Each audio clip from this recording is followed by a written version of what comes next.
Ó, vamos ouvir aí o que falou o Felipe Luiz, né, sobre a partida, que o Mauro até falou, né, que ele falou, a escolha é minha, que faltou uma certa autocrítica, né, por parte do Felipe Luiz. Vamos ouvir o que disse o Felipe Luiz logo depois da partida. O que eu sim acredito foi que até o gol, nós estávamos fazendo um bom jogo, com algumas chances, eles não tinham quase chegado na nossa área, o time estava sendo vertical, da forma que eu estava pedindo, e a partir do gol realmente começamos a acelerar mais, começamos a ficar um pouco mais ansiosos, e isso são por vários motivos, mas o principal motivo deles é porque são as minhas escolhas, porque como eu falo para eles e falo para vocês também, sou eu que escolho a tática, sou eu que escolho os jogadores que entram no campo, e se em algum momento eles dentro do campo não se sentiram confortáveis ou não achavam soluções ou não se sentiam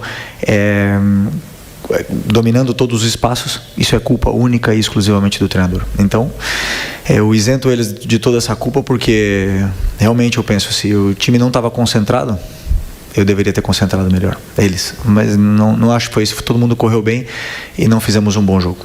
Não soubemos lidar com o placar adverso e estava muito tempo sem estar atrás do placar, assim, dessa forma, e instaurou o caos, coisa que eu odeio, e agora vou trabalhar para tentar fazer o caminho sólido do mesmo jeito que a gente vinha fazendo até hoje. Não tem outro caminho senão o trabalho. Eu acredito que o caos se instaurou, e eu falo que é culpa do treinador, porque eu também, querendo ganhar e arriscar cada vez mais, coloquei muitos jogadores de ataque em posições que muitas das vezes não eram as melhores com o sistema de jogo que estava jogando o adversário, e eles não se sentiram confortáveis com isso. Então eu mudei a estrutura do time para tentar vencer de uma forma que não havíamos treinado. Não só eu fiz o time jogar pior, senão também sofremos algumas transições. Então muito simples isso, muito simples, coisa que eu que tenho que corrigir e trabalhar para que isso não volte a acontecer. Olha aí, Mauro, ele assume um erro, né? E ele diz que ele instaurou o caos no time do Flamengo. Agora, o que me surpreende é que o Felipe é um cara muito estudioso, a gente até elogia muito a forma de jogar do Flamengo, com ele desde o começo, mas ele diz, e aí me surpreende, eu coloquei o time muito no ataque, eu armei o time de um jeito que a gente nunca tinha treinado. Ou seja, ele assume que ele tornou o time do Flamengo uma bagunça. Mas será esse o principal erro?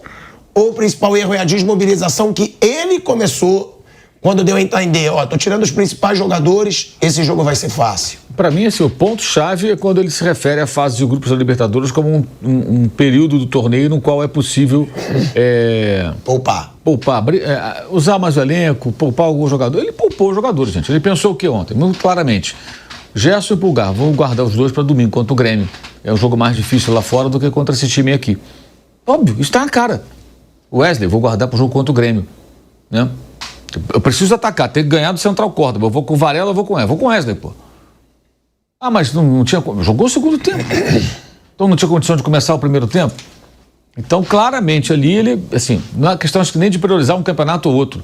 Acho que lógico que em tese o Grêmio fora é mais difícil que o Central Córdoba, mas é preciso entender que a Libertadores é a Libertadores.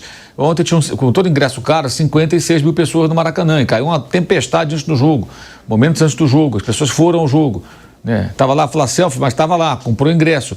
Gente, é claro que e muito mais gente gostaria de ir, não vai porque não consegue comprar ingresso, porque é caro, não tem dinheiro, porque acaba nos setores onde poderia comprar. Então a realidade é que esse tipo de jogo ele tem que ter uma atenção especial. E o detalhe, isso é uma lição básica que os clubes brasileiros muitas vezes não aprendem. A imprensa também. A gente fala mal da Sul-Americana, fala que é a segunda divisão, despreza, não sei o quê. Ninguém quer saber disso. Os times jogam sério, eles vêm com tudo, encaram como jogos, oportunidades importantes. Você vê, o Boca foi eliminado pela Aliança Lima, dentro de casa. Nem chegou na Sul-Americana, foi eliminado na primeira fase preliminar da Libertadores. O Boca Juniors. Foi finalista agora em 2023, há um ano e pouco, estava fazendo uma final no Maracanã com o Fluminense. E foi eliminado. O Botafogo, campeão, foi lá no Chile e perdeu. O que nós vimos lá no jogo do Botafogo contra a Universidade de Chile? uma mobilização grande da torcida do time, porque era a volta da Libertadores. O Botafogo campeão. Opa, ganharam do campeão. O Flamengo, a mesma coisa. Central Córdoba, um time modesto, mas que se organizou para o jogo. E o Flamengo tratou como um jogo qualquer. O jogo do Libertadores, para você tratar dessa maneira, você tem que estar classificado antecipadamente e aí você pode, de repente, no último jogo... O último jogo é Flamengo e Táchira, né? Então, vamos imaginar que o Flamengo fizesse uma boa pontuação, aí na última partida em casa contra o Táchira. Pode pôr 11 reservas. Que aí você não corre risco, não. Agora eu vou priorizar o brasileiro, porque eu já tenho uma pontuação de líder, eu sou o primeiro da chave. Se eu empatar com o Táchira aqui e tal, menos mal. Mesmo com os reservas, você pode vencer do Táchira. E a questão também é o seguinte, a mensagem que é dada. Eu não tenho nenhuma dúvida que o técnico argentino lá, o Omar de Felipe, pegou as escola, ele estudou o Flamengo pra caramba, gente. Ele quando viu ali, falou, cadê Gerson? Não tá. Pulgar não tá. O Wesley não tá. Estão no banco? Certamente, o cara deve ter falado para os jogadores dele, gente, olha a escalação dos caras. Tiraram 3 titulares absolutos. 3 jogadores de seleção, um chileno e 2 brasileiros. O cara vai pensar com essa cabeça, são jogadores de seleção. Aqui ninguém é de seleção. Aqui, ó, nosso grupo aqui ninguém é de seleção. Tirou 3 de seleção. E aí?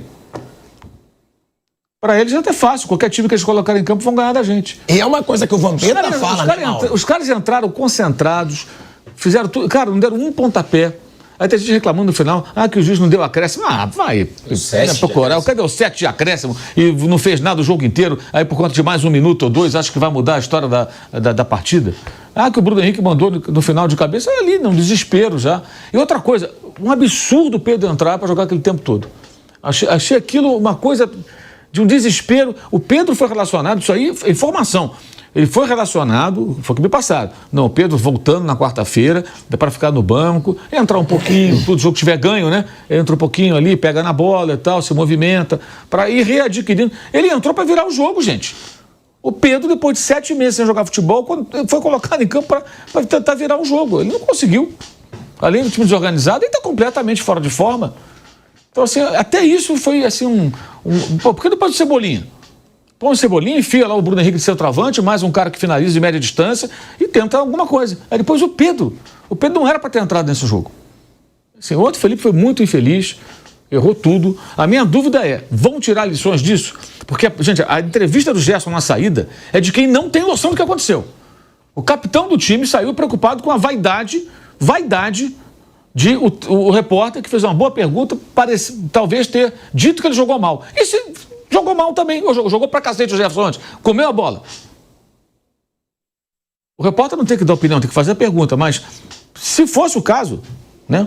Digamos que o comentarista tivesse falado que ele jogou mal, ele falasse, olha, o Júnior na cabine não gostou da sua atuação. Exemplo, tá? Não sei nem o que o Júnior falou, não vi na Globo.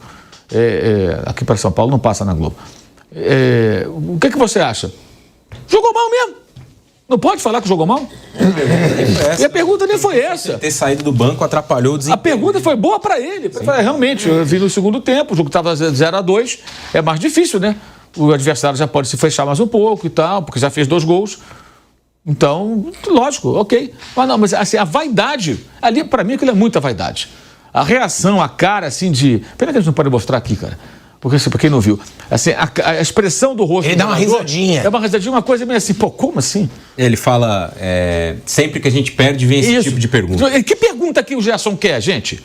Você perde em casa... O Regis fala, eu não disse que você jogou mal. Eu perguntei se sair do banco atrapalhou o seu desempenho. É uma pergunta boa pra ele. Sim, agora, essa é muito engraçada. O capitão do time, galera, é aquele que, quando vence o Flamengo, tem vídeo do Gerson fazendo discurso na rodinha. Vamos lá, não sei o que e tal, aquela coisa que só na vitória que esses vídeos aparecem, geralmente, né? O cara não conseguiu entender, primeiro, que o time jogou mal, que a pergunta não foi contra ele. Se fosse uma crítica, ele teria que aceitar, porque foi uma derrota feia. E mais, né? Essa questão que o Raí lembrou é importante. Quando perde, vem esse tipo de pergunta. Que pergunta que o cara quer? Você perdeu em casa para um time modesto da Argentina, diante de quase 60 mil torcedores. Você quer que pergunta? Amigo, fala com a Flamengo TV só então, só dá entrevista com a Flamengo TV. Lá não vai ter nenhuma pergunta desse tipo, porque lá você não faz jornalismo, você faz assessoria de imprensa, relações públicas, entretenimento, como é na Botafogo TV, na Corinthians TV, TV de clube. O jornalista fez não foi nem a pergunta, assim, ruim para ele. Poderia ter perguntado, por exemplo, o que você, capitão do time, você jogaram de mobilizados, o que justifica, se é que justifica-se uma atuação dessa e essa derrota? Para uma equipe tão modesta como o Central Córdoba. É uma equipe modesta. Ontem se pegasse os comentários dos jornalistas argentinos e tudo mais, torcedores, tava na rede social, estava todo mundo vendo o jogo e falando, caramba, parece que pelo jeito a diferença não é tão grande dos times daqui para os times de lá. O Racing ganhou de vários brasileiros, né? Agora esse resultado, São Paulo ganhou lá do Talheres. Então, na realidade, assim, a dificuldade de lidar com a realidade ali me pareceu um negócio muito chocante. Aí acho que é o Boto, que tem que chamar o Felipe Luiz, chamar o Gerson e falar, cara, não jogou nada, tem que lidar com isso, meu camarada. Você acabou de renovar um contrato, ganhou um aumento. Capitão do time. Ele tinha que chegar ali e falar, desculpa, torcedor, jogamos nada. A atuação foi péssima. Erramos nisso. É isso que eu tinha que falar. Mas ele se doeu porque ele entendeu mal, que o repórter o criticava naquela pergunta, que não era uma crítica. Como se não pudesse criticar. Gente, isso aí é o retrato da empáfia do time do Flamengo, da soberba do time do Flamengo ontem. E tem uma coisa também que o Vamp sempre fala, né? Poupa no começo pra depois botar pra jogar. É melhor jogar no começo pra depois não sair, pra depois sair quando estiver ganhando. A gente vai falar, né, dessa situação que o Vampeta sempre fala, porque acabou não poupando, os caras entraram, acabou botando o Pedro.